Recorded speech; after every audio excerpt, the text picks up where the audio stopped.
This is a spoiler-free video essay about Joker. Before I start off, let me just say, this is my personal opinion. If you love the movie and it's your number one movie of all time, that's great.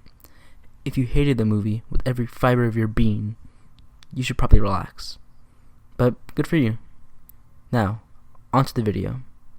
Back in August of 2017, Warner Brothers announced a Joker solo movie, an origin story for the Crown Prince of Crime, and I was immediately struck with distaste. An origin movie for the Joker? Guy who literally lied about his origin in his own origin comic? You see, at the time, Jared Leto was still currently attached to the role, and he was unique, to say the least. I didn't care for the movie. That was, until that test footage released. The test footage just gelled so right with me. You might not believe me, but it became my most hyped movie of 2019 in an instant. I called it an Oscar winner before the first trailer was even out. But then it did. April 3rd, 2018, the first Joker teaser dropped, and my hype only grew. As the movie grew closer, I only got more and more excited. I bought the lunchbox, praised my lord Joaquin Phoenix, foaming from my mouth. Okay, maybe not quite that crazy. I still love you. Point is, I was excited. So here it comes. The week of October 4th. I bought my ticket and saw it with some friends, ready to love it. But I didn't. I mean, it wasn't the worst movie with Joker in it, but it wasn't the best either. Joaquin Phoenix gives a great performance as Arthur Fleck. Robert De Niro was also really good in the movie. The cinematography and soundtrack were just amazing. The problem is, beside these things, the film seemed to be phoning it in. The script is fine, the story is okay, and the direction they went is eh. People appear in this movie for the sole purpose that they're supposed to be there for the movie to work. The ending seems very rushed. The actual Joker stuff is very, very minimal, which is quite disappointing and surprising. But the movie wasn't bad. I couldn't put my finger on exactly why I didn't love this movie. I struggled for a while until I found my answer. I overhyped the movie. I held it on an unfair pedestal, a masterpiece from just 37 seconds of footage, which is my fault.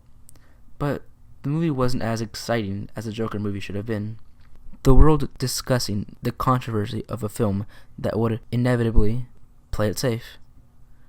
Although the movie has obvious parallels to Taxi Driver and The King of Comedy, Joker doesn't do much to differentiate itself.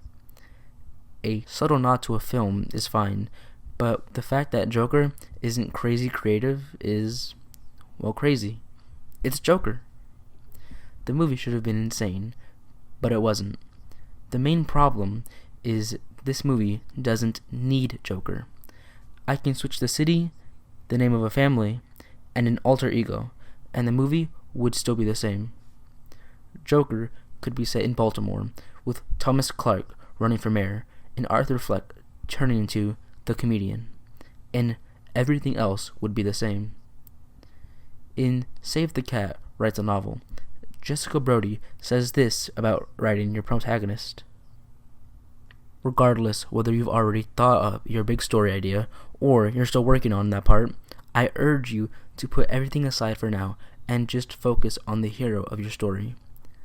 This is great advice for not creating a generic main character, which Joker does. I can switch Arthur out with Travis Bickle from Taxi Driver, no problem. Sure, Travis might have a new mom, but the arcs are exactly the same.